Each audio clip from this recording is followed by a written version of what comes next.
Meeting, shall I've got to say got it or something.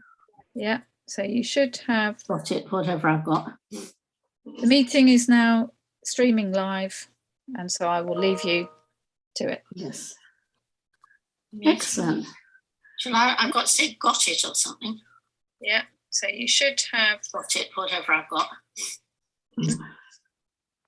Well, welcome to the meeting then, if everybody's all in place and all live. So I hope you've all had a good holiday, and in spite of the weather, but maybe you all went away, I don't know. And we've got quite a few things to discuss tonight. Paul Henry is not here at the moment, but perhaps he will come. I've got apologies from Graham and Colette and Jackson. Right, but I haven't heard anything from Paul. Have you, Tracy? Have you heard anything from Paul? I haven't heard anything from Paul. No, right. So we'll start. So we have in the minutes of the last meeting. I think Tracy provided those.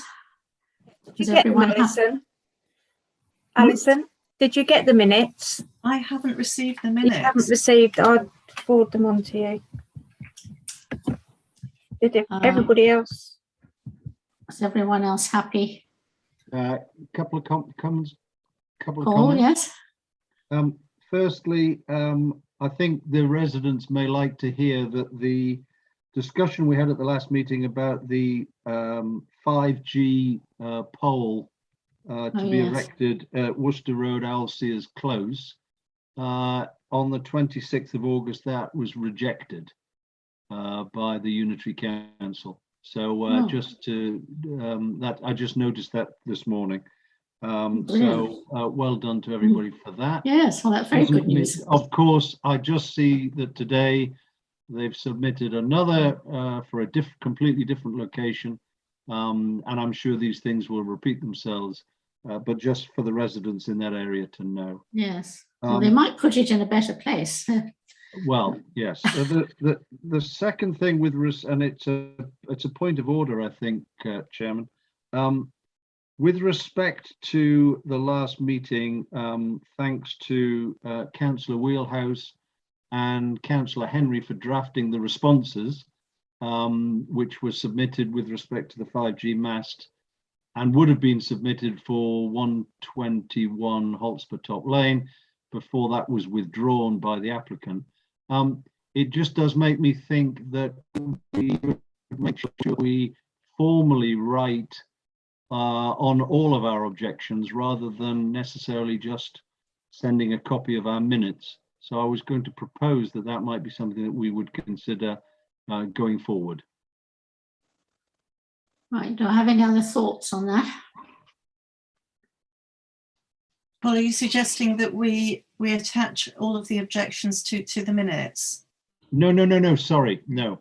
That when we come as a council planning committee to post an objection on the Unitary site, we are currently normally sending a copy of our minutes and attaching that as our comment, yeah? And all I'm saying is, not this time. I went down individually and put all the comments in. Okay, all right. So I just wanted to make sure, because in the past we've not been, I think, accurately necessarily reflecting our conversation.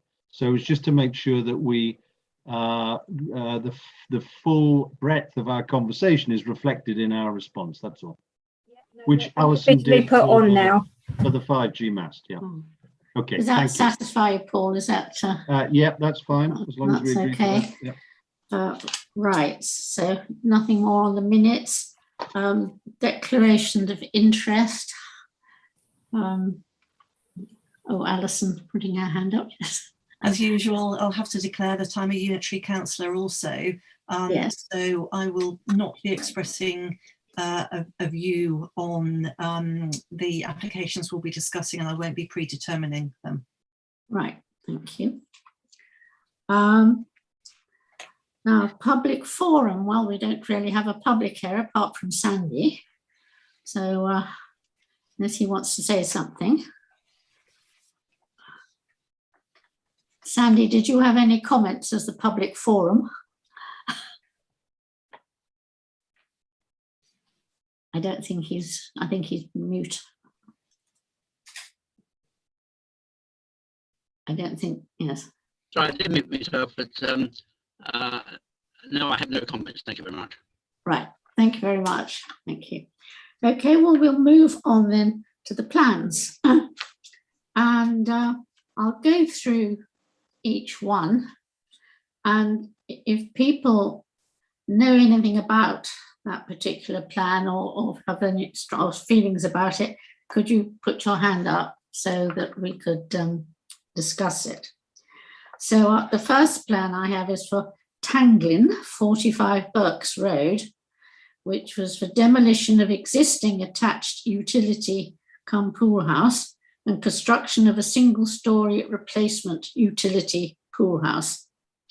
So I imagine that seems to be putting one pool house and the other. Lorna.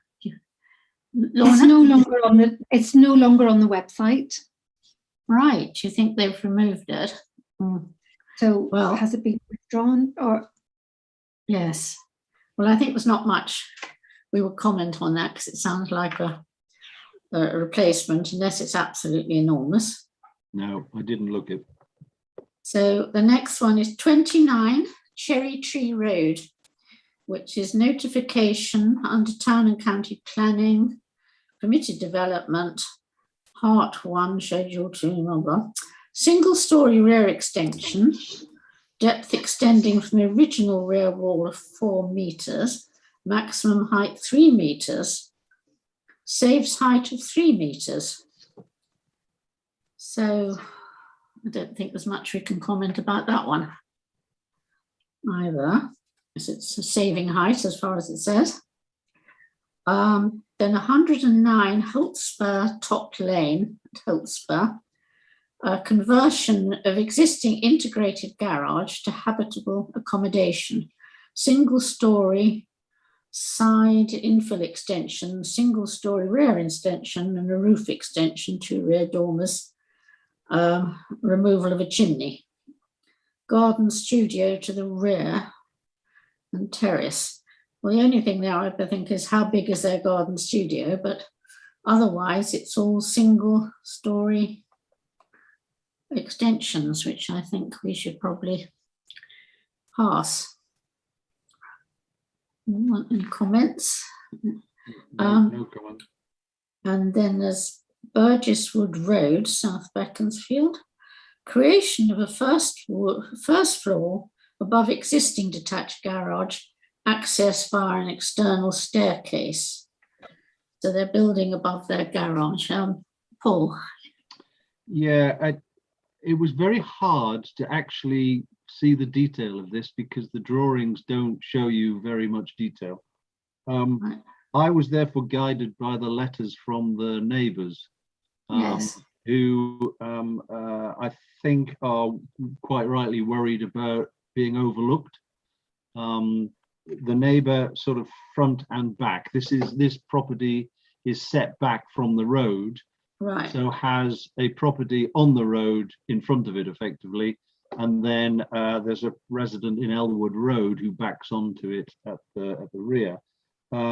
The external staircase makes it look like a fantastic viewing platform over into the property in Elwood.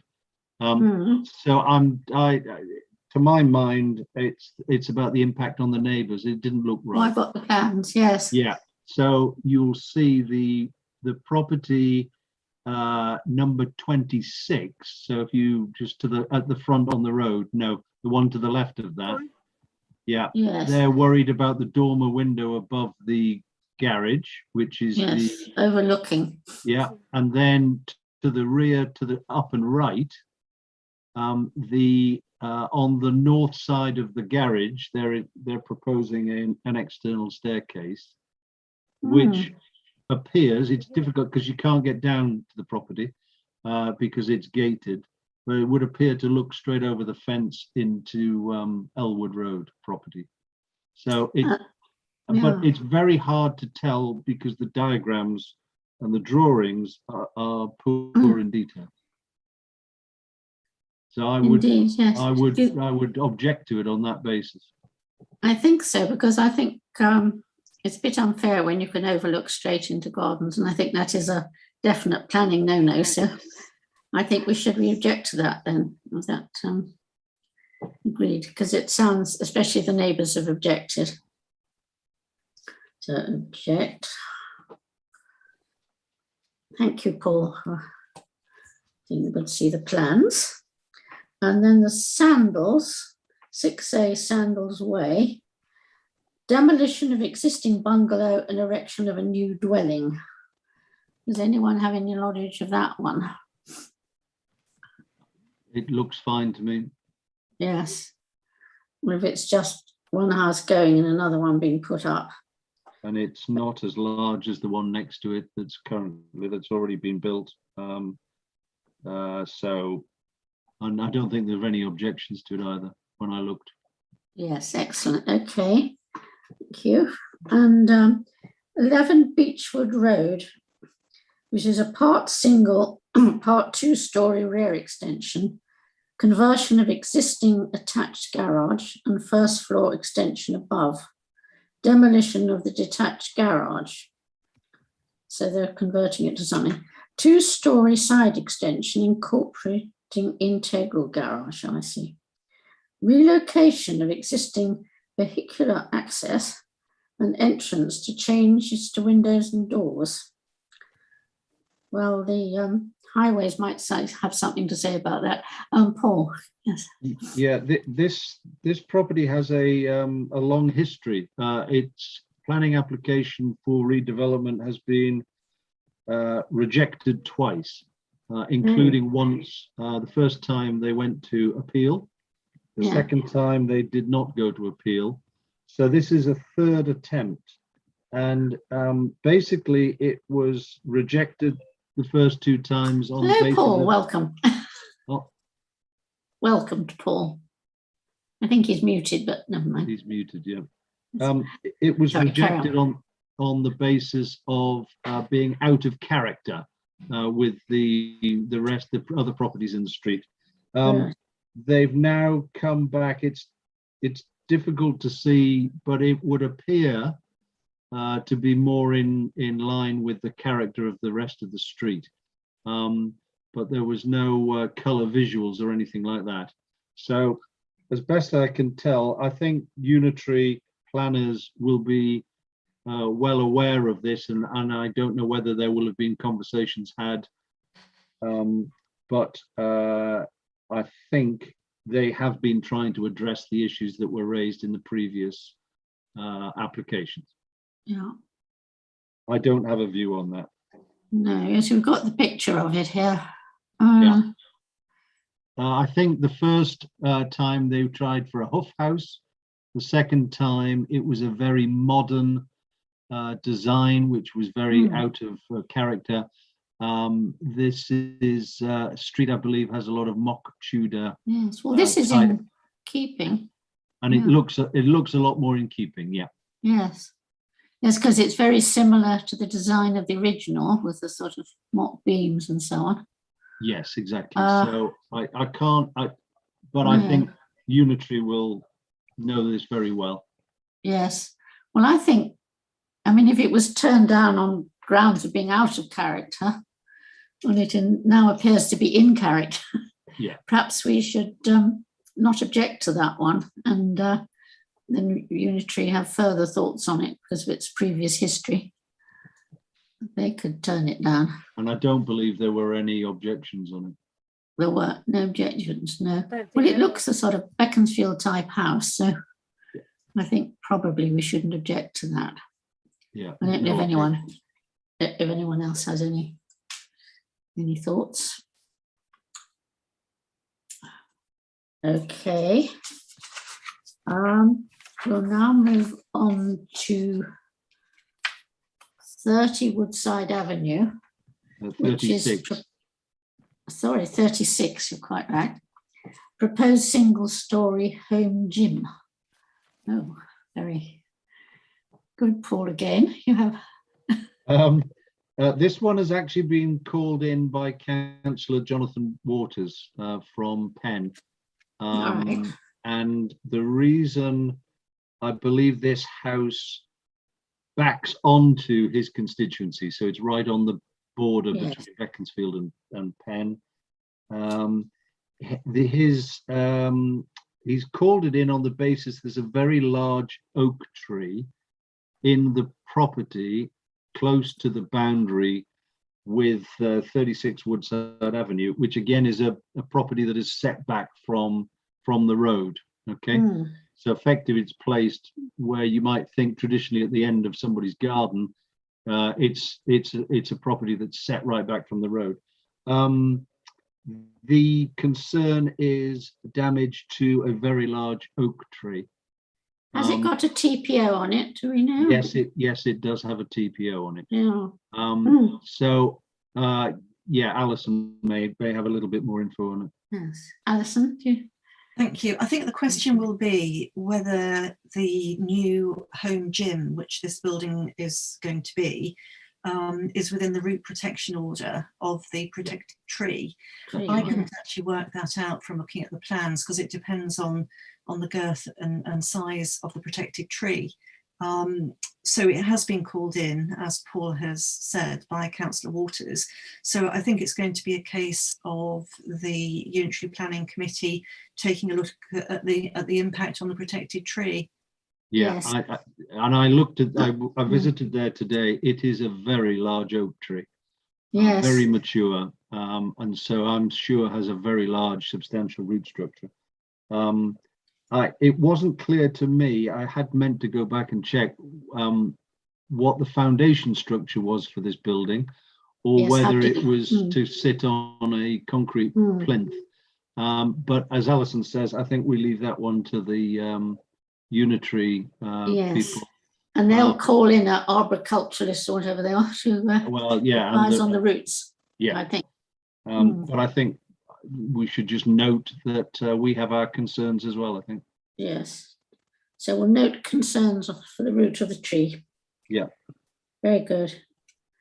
And then Hewenden, 103 Berks Road, demolition of existing dwelling and redevelopment of the site to provide 3 townhouses with relocated vehicular access and associated hard standing.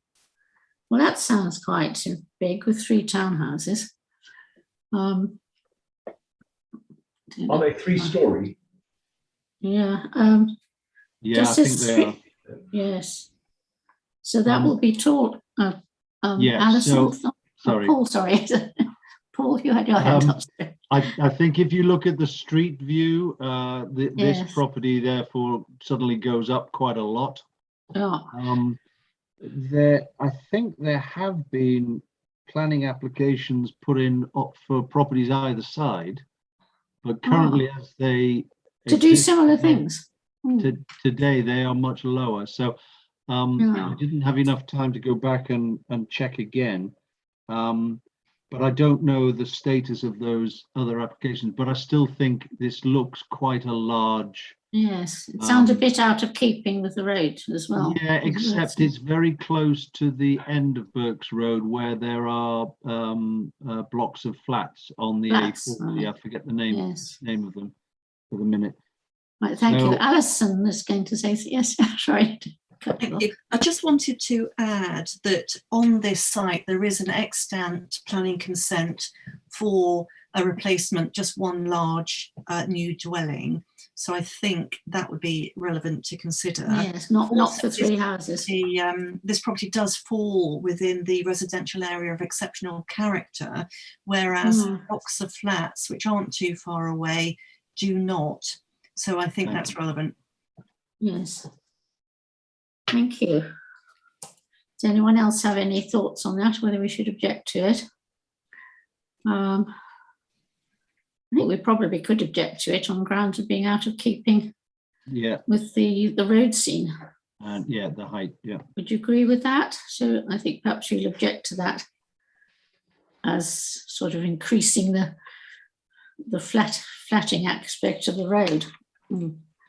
Okay, next one's 46 Wattlesson Road. Demolition of existing garage and house storage. I didn't quite understand that.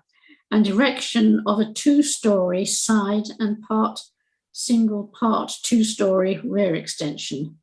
2-story gable entrance, 3 front dormer windows, and changes to windows and doors. That sounds pretty substantial alterations. But nothing unusual on Wattlesson Park. It's many houses have had exactly that done to them. Have they? Yes. Yeah. Right. Thank you, And Alison. Sorry, Alison's hand up. I just wanted to add, I noticed in fact that the neighbours at number 48 had submitted a letter in support of the application. Supporting I it, think right. that's something, you know, relevant to note. I think new Yes. plans were submitted, which took into account the neighbours' initial concerns. Yes. I was going to Okay. say. What Paul Mason, do you? No, I was going to raise Yes. exactly the same as Alison. Yes, So yes. I think it looks fine. Well, I always think of the neighbours supporting it. I mean, that's a good sign. And as Paul Henry has said, that there's a lot of similar work going on in Wattlesson Road. So, okay, we'll pass that one, I think. And then 9 Ronald Road, demolition of Conservatory, an erection of a single-story rear extension and replacement of side door with a window. That sounds fairly straightforward to me because they just. That sounds like permitted development to me. That sounds permitted. Yes, you feel almost. They're not increasing the footprint. No, I think that's just substituting what's there already. So I think we should agree to that one. And then 53 Horseshoe Crescent. So Horseshoe Crescent again. A garage conversion this time. Additional side roof light. Internal alterations resulting in reduction of number of bedrooms and changes to windows and doors. That sounds fairly small beer, but don't know anyone. I might question the wisdom of reducing the number of bedrooms, but reducing is strange, isn't it? I've never that's heard their of decision, I suppose. That's very unusual. I mean, it's usually London sometimes, but I think around here people would increase the bedrooms, but I can't think it's going to make any material difference to the look of the house, really. So if agreed, I think we should pass that one. And then Baring House, 45A Baring Road, retention of the existing building for use as 6 residential units, sorry, unrestricted by age. Presumably it's got 6 flats there that you have to be 65 to buy, and now they're trying to take that restriction off. Paul, yes, Mason. Yeah, it's actually 55 is the age. All right. They've been trying to sell these units for, I think I read 2 years, unsuccessfully. It's not clear to me whether that's unsuccessful because of price or demand or what it might be, but they have not sold. They are looking to therefore have that age restriction removed. So that anybody could buy. Yes. Allow them to sell to anybody. Yet their submission says, and I quote, "It's most likely that occupiers of the apartments will still naturally fall into the older age bracket," which is a curious thing to say. Yes. So why are they saying that and asking for the removal of the restriction, yet they can't sell them? So that still says to me price. So perhaps trying to reassure the neighbours or something, they won't get any young people. Presumably the restriction would give it somewhat. Well, it does make them harder to sell if you buy one, and then you're restricted as well. So people might be a little wary of spending money on buying one, even if they're the right age group, in case they then have difficulties in selling. So it does make them more marketable not to have a restriction, but it would, as you say, are they going to interview them to see that they are quite old? Sounds strange. So Paul Henry, you have. It would be interesting to understand why the age restriction was placed on it by the council in the first place. Because I'm assuming the council placed the covenant Yes, but maybe not. Maybe they decided they'd be more saleable as for old people, you know. Yes, Alison, do you have? Why would you specify that in a planning application? Alison, sorry. Well, I mean, you know, you do quite commonly see these age restrictions. I think that the age restriction also needs to be looked at in relation to the number of car parking spaces.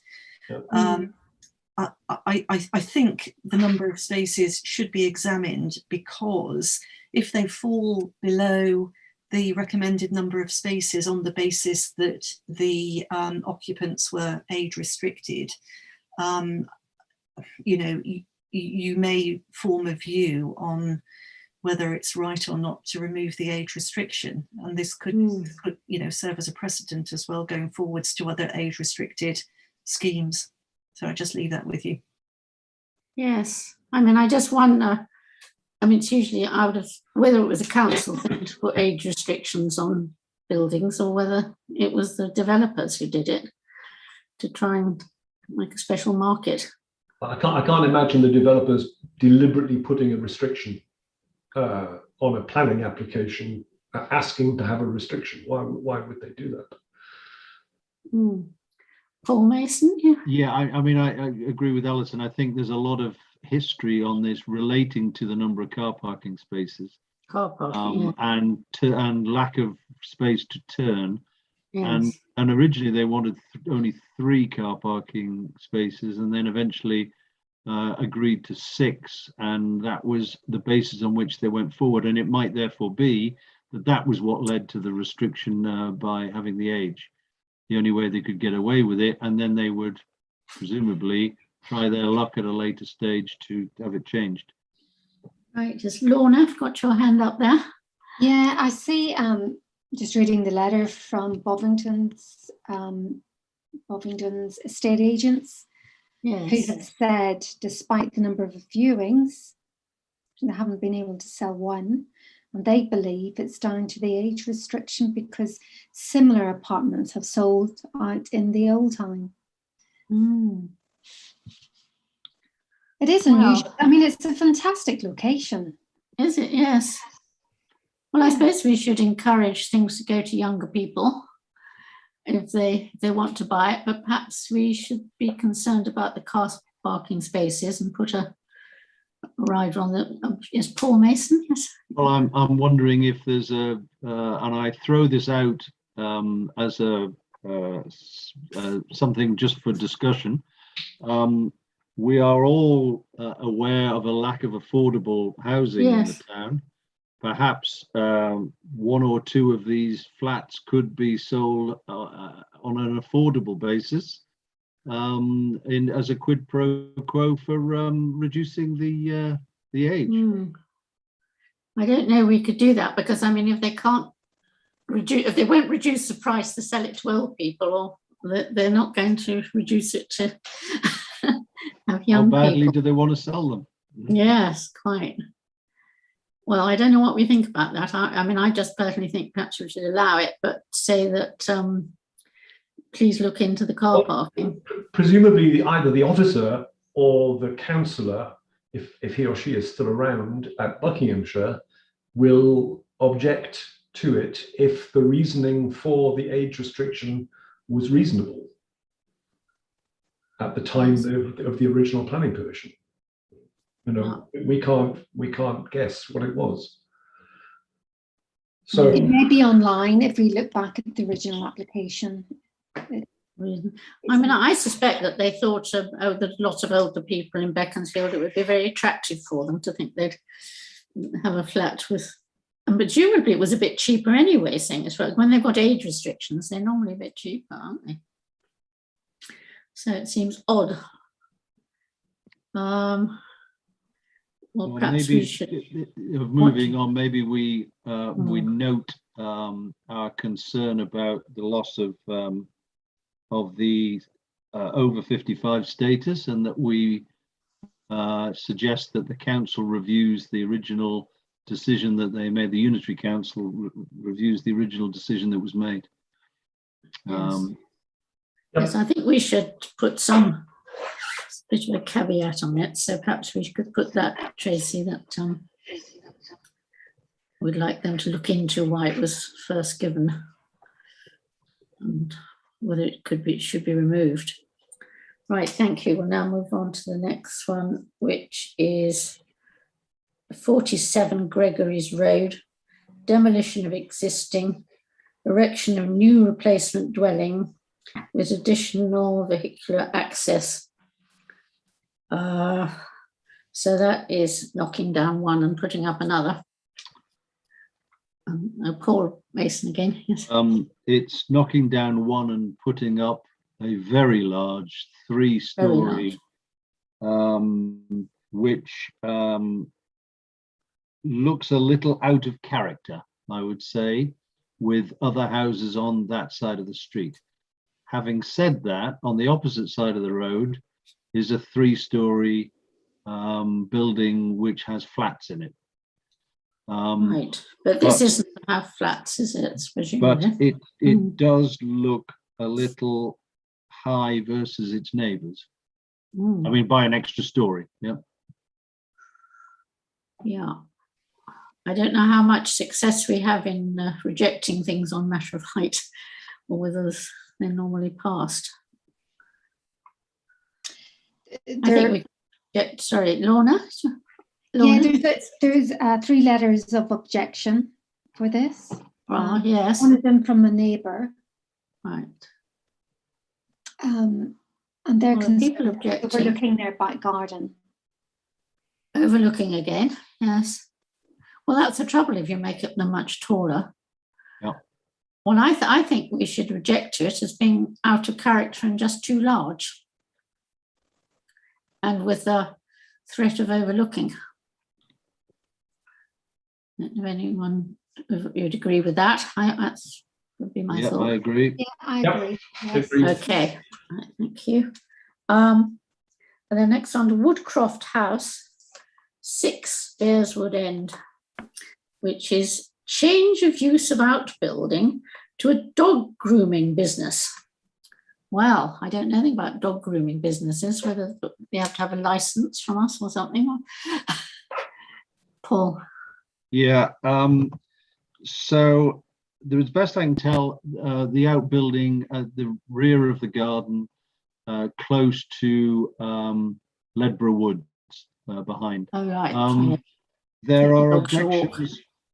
There are objections from neighbours relating to covenants that are presumably on this property, because it was built at the same time as a neighbouring property, and there are covenants that restrict how the property can be used, such as this. So it would fall foul of that, plus noise and parking. So it doesn't sound right to be running a business in the middle of a residential area. No, and I think you're quite right about the barking, because I mean, if you're anywhere near where they've got dogs, they just bark. They can bark all day long, you know, while they're tied up waiting to have their hair cut. Yes, Alison. Yeah. Although restrictive covenants are, of course, very relevant in relation to a legal point of view, as planning consultees, they're not something that we should consider. No. Yeah. No, I agree. I think we should. Oh, sorry, Lorna. Yes. What do you think? Sorry, I'm just, well, it's very enterprising for somebody to start a business at home in these times. It's difficult. Yes. Over the last year, the number of dogs around town and perhaps around the country, it's grown enormously. So there will be demand for this. Yes. I don't know how they're going to run their business, but typically you probably only can do 1, 2, 3 dogs a day. I don't think it's something where you're going to have lots of people coming at the same time. But it's not like keeping dog kennels. Yes. I agree with Lorna. It seems unreasonable. I mean, if it was a factory manufacturing widgets with noise, and hammering them all day, I could see it. But it backs onto Ledborough Wood. There's no back river where it can influence, and presumably the garden is quite large, I imagine. It must be, yes. And I think we should encourage entrepreneurialism strongly, actually.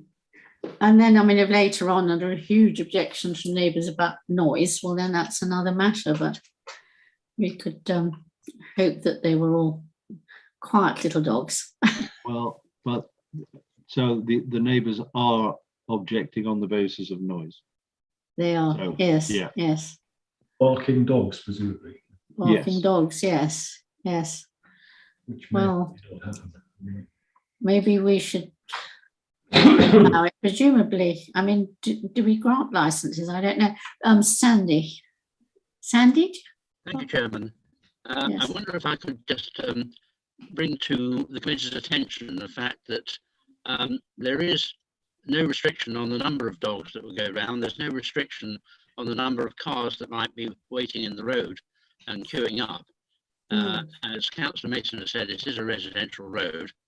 And my own view is that I wouldn't have thought that the committee would have wanted to approve that, despite the point which I've actually made to both the residents, that the council does like to encourage entrepreneurial endeavour. But I think personally the premises have got to be right for that.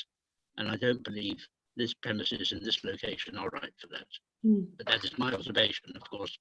Yes, thank you. I think it's a very difficult one, really, because as you say, we want to encourage enterprise, but I'm not sure I'd like to have a dog thing. I remember, I think the house next door to me, which is a shop, there was someone trying to buy it when the first shop was sold, and they were going to have a dog grooming parlour, and I was a bit worried about that because I thought they would make a lot of whining and barking. But anyway, a dress shop came instead. But I don't know. Do you think we should turn it down then, on or give them a sort of try it and see if it annoyed the neighbours? Well, the trouble with allowing and then trying to stop, I would imagine would be impossible. So I think we need to make a decision. People have objected to it. Yes. Well, my feeling would be to turn it down on grounds of noise, nuisance, and too many cars coming up to bring their dogs, maybe. But would you go along with that?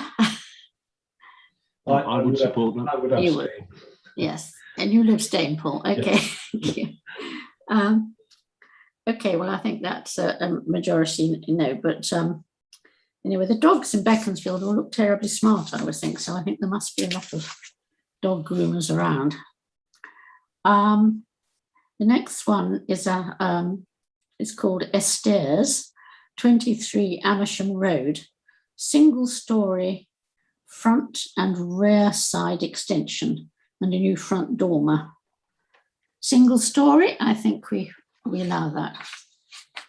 Yep. We all agree with that. And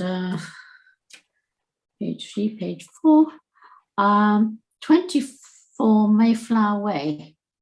Demolition of existing dwelling and redevelopment of site to provide 2 pairs of semi-detached dwellings with new vehicular access.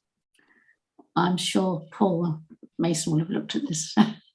Could you tell us something about that? I mean, this is a very interesting one. It's a large corner plot, which, even though it's got an address in Mayflower Way, the current entrance to it is on Crabtree Close. Yes. It's a single property, and they're looking to create 2 pairs of semi-detached houses. So effectively 4 houses. Oh, 4 houses. Yes, 2 pairs. Yes. So that's 2 right. pairs. Yeah. But they would require a new access onto Mayflower Way, which would be exactly opposite the row of shops, the parade of shops. Oh, I know exactly where it is. Yes. I wasn't clear, given the junction of Crabtree Close, the amount of parking. There you'll see it. So Crabtree Close is on the right. Yes. Mayflower's at the bottom, and the shops are on the other side of the road. Yes. And I would just, given how close it is to the corner and so on, my concern was about vehicular access Yes, and currently cars park on that side of the road as well, just they before do. the yellow line start for the corner. Mm. So depending on how parking would be, visibility pulling in and out of that might be restricted. So I didn't have a problem necessarily with the houses themselves. I'm just not sure about the access. And they would probably have 8 cars, wouldn't they, if they've got, or they might have 8 cars. You if can they've got see, I think they've 4 houses. 3, 4, 5, 6, 7, 8. Now, I mean, they've got 10, including 2 garages, so 8 parking spaces and Yes, 2 garages. yes, yes. There's that one really for highways to look at about the access with the cars. Because it could be, have there been objections from neighbours? If we I didn't see any. didn't see any, no. Because they're quite very busy. Lorna? It's a very busy road at particular times. Yes. I'm sure we've all found it hard to park, or people are parking where they shouldn't be. Yes. Lots of children around that area as well, because not far from. Yes, it's a very busy area. Yes. So, and there's a church, isn't there? And there's the church. Yes. It introduces more new. I'm going to say affordable as it is. It can be, but I would be concerned about the amount of traffic that it's generating around that busy area. Crossing the road there as well. Children crossing the road. There's the entrance to the park. Is just a little bit down. Yes. No, it's a very, very busy spot. But as you say, quite mixed housing and quite smaller ones in places. So it is a place where, as you say, affordable, it would be more affordable. But I do worry about the access from the road and causing more parking hazards. Could we perhaps pass it with a proviso that the highways looked into the parking implications and reversing out into the road implications with the traffic? And the volume of traffic. Volume it would increase because it would be a lot more dwellings, yes. I think we certainly need to draw attention to that. Yeah. Does anyone else have any thoughts on it? So perhaps we could just draw attention to the difficulties in the road. They're good to see perhaps cheaper housing. And the next one we get is shutters, 27 Gregory's Road, demolition of the existing house and construction of a block of flats. Well, I don't know how that fits in Gregory's Road, but they do have some flats there. Paul Mason, yes? Yeah, so this is probably almost the first house as you go from the new town down Gregory's Road. First house on the left-hand side, next to the Boots opticians. Okay. Right. The block of flats is well described. It's a block. So it's completely out of keeping with other houses in the road, but of course is right up next to where there are retail properties and so on, which tend to be more square. Square. My concern here is more to do with they're trying to put an awful lot onto a very small plot, and they are looking to provide vehicular access to car parks in the rear. And I think there is a letter from Highways or somebody relating to the width of the access road to the garages at the back, that it's not sufficient. It's too narrow. And so do they have rubbish? Would they have their rubbish bins at the back? Because they're probably you wouldn't have access for a. I mean, if you look, perhaps if Tracy lorry could pull up the diagram.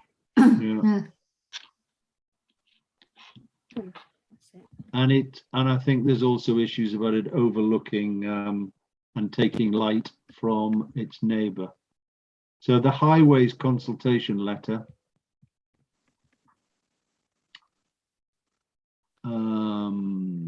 if you go down, right, so in the paragraph in the middle, proposed width is narrow of between 2.7 and 2.9 meters, usually requires the highway authority a minimum access width of 3.2 meters. So they are already requesting amended plans which demonstrate the increased width of the access. So that alone would be a reason for us to reject it. But I think style over development, overlooking and light are other equally valid reasons. Yes. Well, I think we should object to that then, as you say, on grounds of out of keeping design and impossibility of access, really, or too small an access would be dangerous. So they'll probably come back with other plans, but that one doesn't seem to work. No. Okay. So we now come to the star billing, I'm afraid, which is land adjacent to Amersham Road and Minerva Way, Beaconsfield, which, as we've all seen, I think, outline application for the erection of residential dwellings, including affordable housing, new vehicular access points off Amersham Road and the Eastern Relief Road, a local centre including community building, a primary school and preschool, public open space and associated structure. Access to be considered later. Well, I think everyone will probably want to say on this. Paul, you've got your hand up quickly. Yeah, I mean, obviously this has come in over the summer. Yes, gave us all a shock. I think I counted 140 documents related to this application, which actually is only an application for outline planning. And specifically, therefore, they are providing lots of information about an illustrative and indicative master plan of what things could look like. But in fact, it's only with respect to land use, heights, density, and access and things like that that they're applying for. Now, Councillor Jackson and Councillor Alison Wheelhouse have called this in, and I appreciate therefore that Councillor Wheelhouse may not be able to say too much in this meeting about it. But I think residents should be clear that if this development were to be approved, and I would say, you know, they're offering the world on this, you know, it's they're fitting everything and trying to tick every box. If this development were to improve, it would almost certainly look very different. The final development would look very different to what's being proposed here. And I think we've seen that, and there's lots of track record of other developments, something similar. Now, to be fair, the applicant recognizes that its proposal constitutes, quote, inappropriate development in the Greenbelt.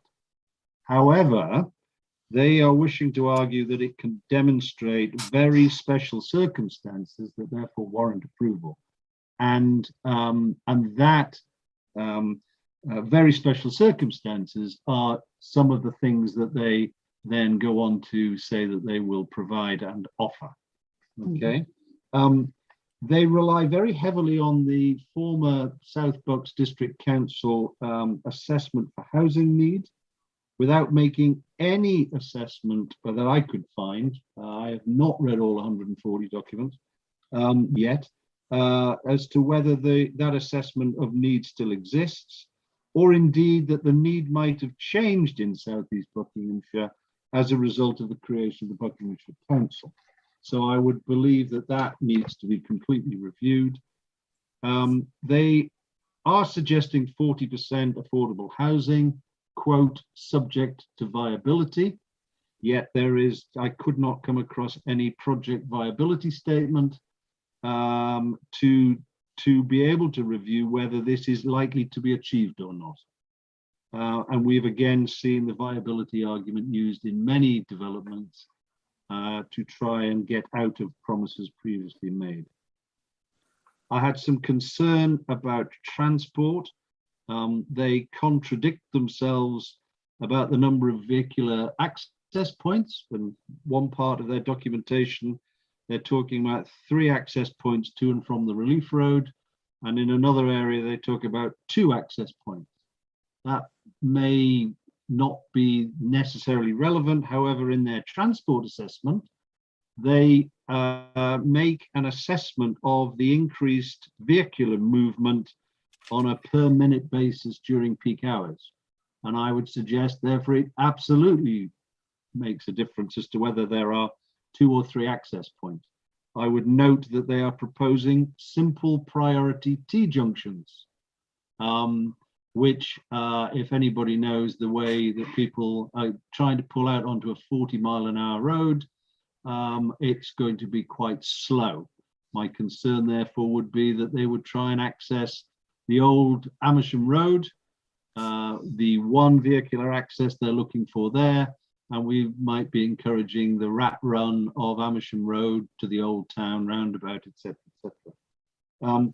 They also are using national data related to traffic flows associated with education, and noting that primary schools, junior schools, I should say, are responsible for 63% of educational movement, whereas senior schools are 37%.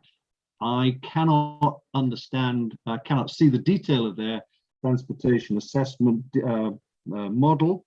However, of course, they've put a junior school in their proposal, and presumably, therefore, they are not reflecting the fact that traffic flow might have to go somewhere else if this school were never built. Finally, there is no senior school here, so they are probably underrepresenting traffic flow on a schools basis, because national averages presumably have senior schools in close location. Finally, they are talking about 450 houses, but they are actually also mentioning 500 houses, which might relate to moving some of the activities to area C, or indeed not having a school, who knows, but that would be an 11% increase on housing numbers, and who knows whether their transportation model includes or doesn't include that. Ultimately, they admit that no traffic surveys have actually been undertaken. So there's a lot in here, and we're only scratching the surface at it. They do note that before concluding that exceptional circumstances exist to justify changes to greenbelt boundaries, the strategic policy-making authority should be able to demonstrate that it has examined fully all other reasonable options for meeting its identified need for development, i.e. before we release greenbelt. I don't believe the Buckinghamshire Council have done that yet, and therefore you cannot meet this application surely cannot therefore proceed until that need is developed. So those were my very brief from the hundreds of pages that I've read so far. Well, thank you very much, Paul. You've gone into great detail and expounded it all very well, so that and all the points that need noting. So I can't thank you enough for that, because it's a lot of work to go wade through all the papers. Did you want to say something else? Yeah, it's actually something that Councillor Brown can't be with us tonight, but she did make a suggestion that we take what time we have available to us before we have to submit our final response, to actually take the time to go through more of these documents. And it might therefore make sense that we come back to this and with a fully considered response, and using as much time as is available to us to pull that together and to have as much time as possible to review the documents.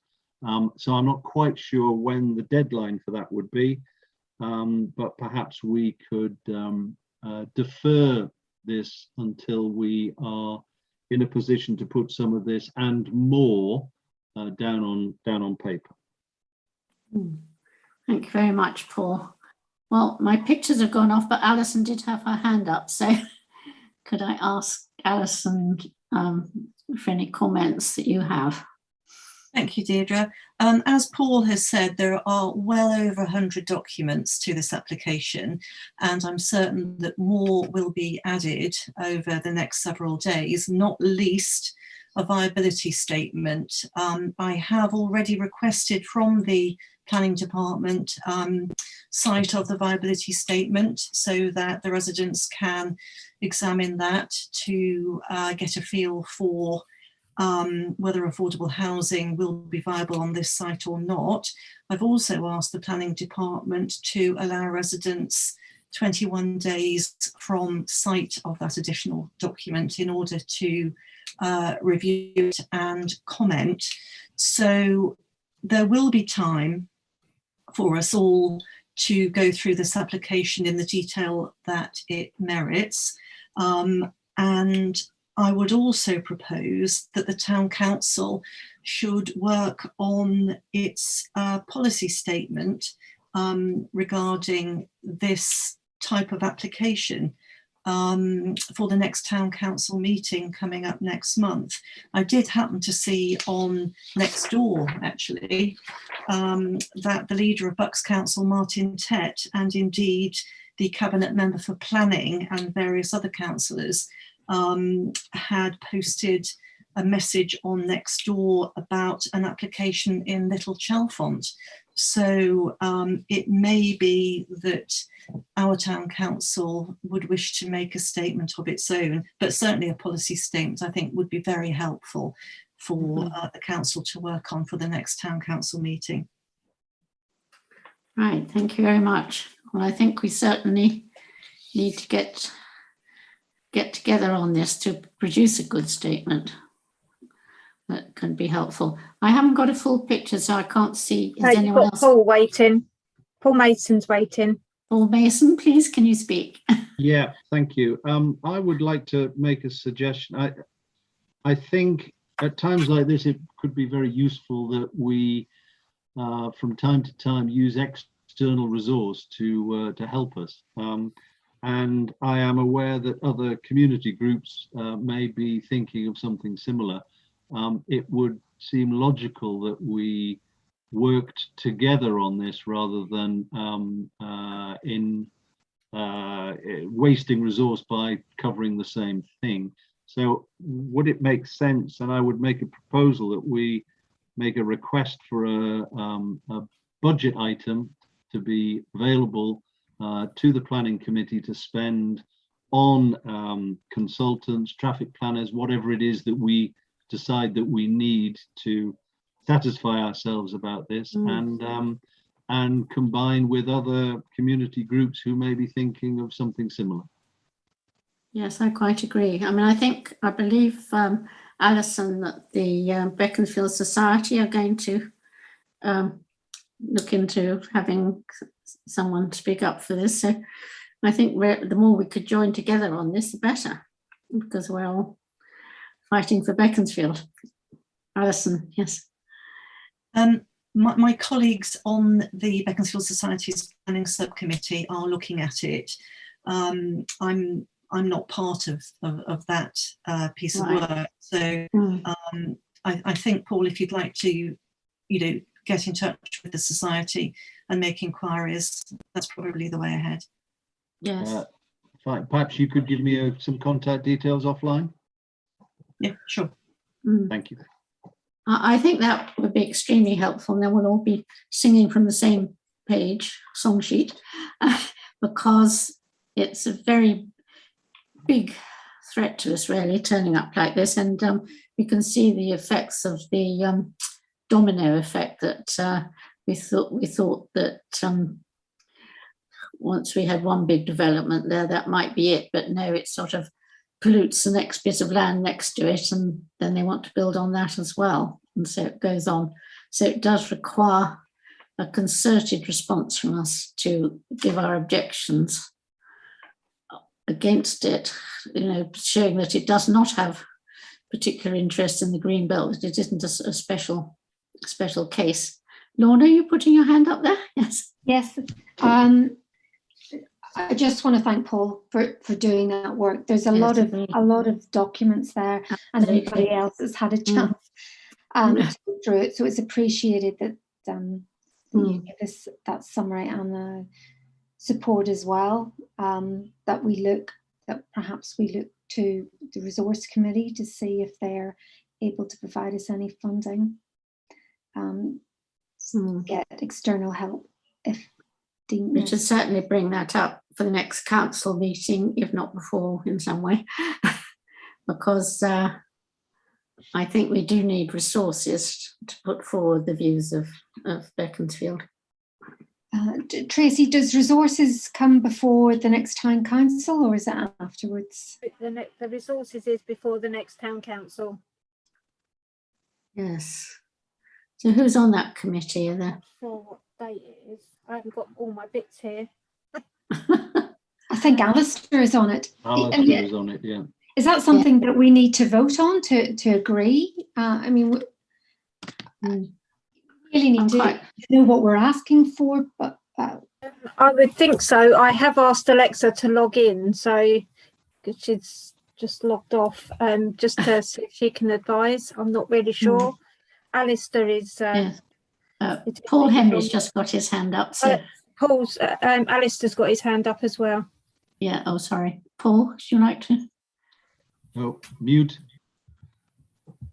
Paul Henry. Yes. No, he's muted, I think. We can't hear him. Are we objecting? We have to be very clear why we're objecting. Are we objecting in principle because whatever they proposed for that site is on the greenbelt? Is that the objection?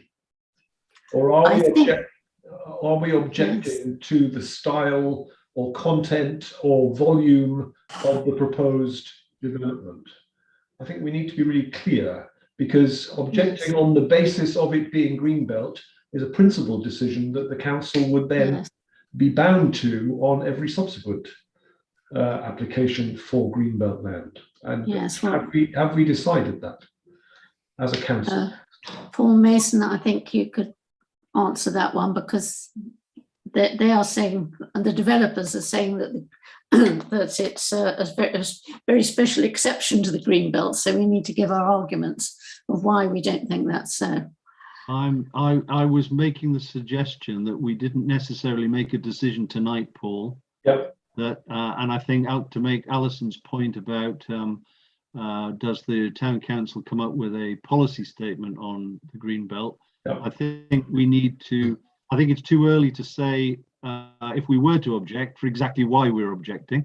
Right. Because I think we just haven't considered all of the documentation yet. Sure. So I'm just concerned. I'm just concerned, Paul, about the credibility of the council, because we need to have well thought through arguments when we make decisions which are. I agree with that, Paul. You're right. Yes.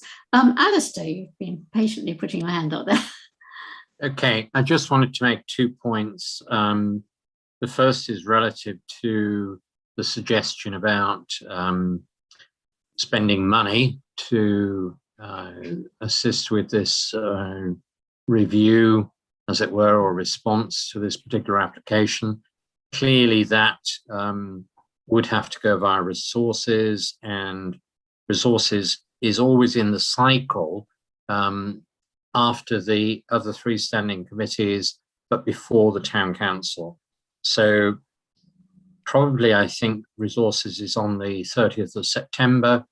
So that's the time that you need to be putting that kind of, idea forward for consideration. And then resources would need, if they approved it, to present that to the town council on the 14th of October. So that's your timescale, and it may be that you want to consider a dedicated planning discussion based upon a single agenda item only. Okay, so that's sort of a bit of a steer on that. I think the other thing is that on the 14th of October, which is the next town council meeting, that is the point at which you may wish to propose a position for the town council to consider and approve with regard to any development at all on the green belt within this particular, location. So there are two things that are quite specific. One is to do with money, one is to do with the town council's position. Right. I agree with that. Are you thinking we should have a special planning meeting just devoted to this subject? If you're asking me, then I think you probably need to, because that doesn't have to be an extraordinary meeting. It's just an additional planning meeting, right? With a single item. Yes. So we could choose that. We could do that before the next meeting. Absolutely. Yeah. Well, that might be the way forward. But do we need to take a vote here on whether we should ask resources for some money for it? Paul's suggesting that we give it some more thought before we do that, and so which begs the question: who's going to give it the thought, and how are we going to do that? I suppose. Yes. Well, that's why I think if we have this extra meeting, might be helpful. Okay. I agree. So, I agree. And then we could decide it then. Would everyone be happy with that? Okay. We should have that before the resources committee meeting. Before the resort, so it would have to be sometime. The town clerk has a hand up. Town clerk, please. I just wanted to say you're not able to take a vote on that kind of thing in this meeting. It wasn't an agenda item. Well, we won't worry about that then. You're a little bit off pick, so another meeting would be a good yes. to do. Yes. Oh, thank you very much for that. Well, I think we've probably gone as far as we can go tonight, and then we could perhaps I'll confer with Paul about a date for having an extra meeting that we could all get together and see how, and read a bit more and decide how we will exactly proceed. There's a hand up from Paul Henry. I was muted when I joined the meeting. I'd just like to apologise, colleagues, for being late. I'm sorry, I was in another meeting that I couldn't get out of. Don't worry, you arrived. We were really glad to see you. Right, well, I think we'll move on from that exciting subject. We really haven't got much else to discuss because the next one's a variation of conditions, which is 64 the Spinney, variation of conditions for a single story, ground floor, rear extension, loft extension, rear dormer, rear lights, lots of things, front porch extension and changes to the garage doors to allow for changes to the garage, materials, windows and roof lights, addition of solar panels. Well, it sounds as though they're making lots of variations, but presumably we should just let them get on with that. Well, solar panels is permitted development anyway. They don't. Yes. I feel that's, this is something permitted development. They've already been given permission. They're just changing it somewhat.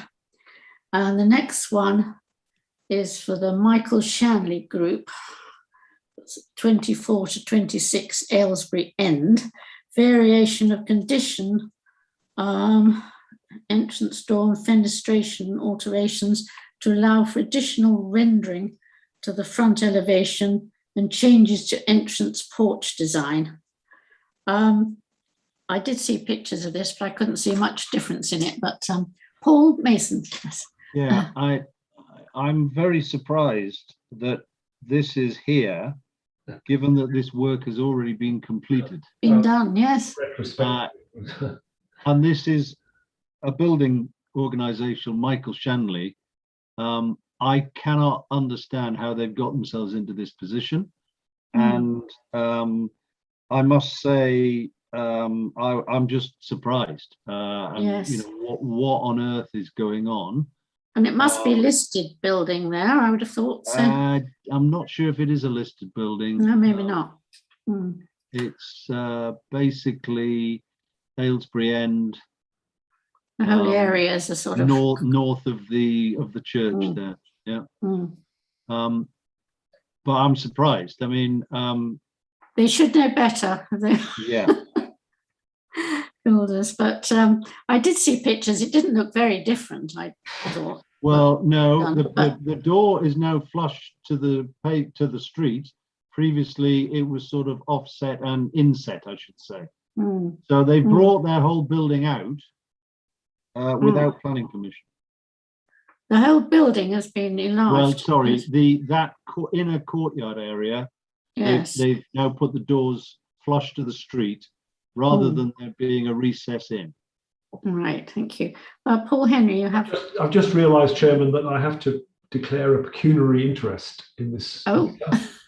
In that the Shanley organisation have been very generous donors to the funds of Better Connected Beaconsfield, of which I am a trustee. Therefore, I withdraw from the discussion.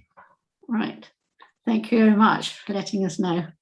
Well, does anyone have any strong feelings on this, but should we just let it go and give them a smack on the knuckles for being naughty? I mean, I'm new to the planning committee. I mean, I'm not sure what the precedent normally is on things like this. Presumably, it's a unitary.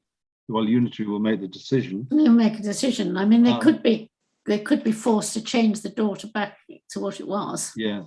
But if it's a listed building, the listed people would probably do that. But it may not. If you think it may not be, Lorna, do you have a? Yeah, I don't think there's much we can do at this stage. It's completed, and I guess it'll be up to the planners. And I think as it isn't totally hideous, they haven't done anything that people are horrified by. Perhaps we should let it go, but express our disapproval. And I think we want to make sure that this does not be deemed to set a precedent for other people to do something similar. Yes. And yes, we could tell Michael Shanley we'll be watching them.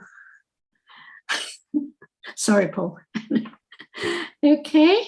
And then the next lot are just trees, which we've been quite clear we're not really bothering with trees, but if you know any of these and you worry about them, one's Harrowwood, 22 Westfield Road. Doesn't sort of they're doing there. I don't know what they're doing with it. Doesn't say. And the next... On a point of order, Madam Chairman. Yes. I thought we agreed that we were going to lump tree things together and pass them off to the arboricultural tree man. Tree man, yes. And because we're not qualified to make a decision. No, we can't. And the next one is in 3 Foley Close, where they're just going to reshape them, which I think is probably a good idea. And felling an oak in 70 Ledborough Lane. But presumably the tree people will look into that, but it is a shame to fell an oak, in my opinion. Right, I think that brings us to the end of our meeting. So thank you all for coming, all you were here. And I think we've all gone as far as we can go about the new development of the A355. But we definitely, I think, should have another meeting before we put anything to resources. So I think I was particularly horrified with their thing when they said they were going to have a football pitch with a pedestrian crossing against the main road, through the main road. And I thought of all these young people holding up the traffic on the A355, which is a very, very busy road. Oh, dear. When the road to nowhere is completed, of course. The road to nowhere. Well, it's now not the road to somewhere, it's because the road to, they hope somewhere, and we perhaps hope nowhere. So thank you all very much for attending, and I look forward to the next meeting. And in the meantime, we'll come forward with a date that we could have this extra, if not extraordinary,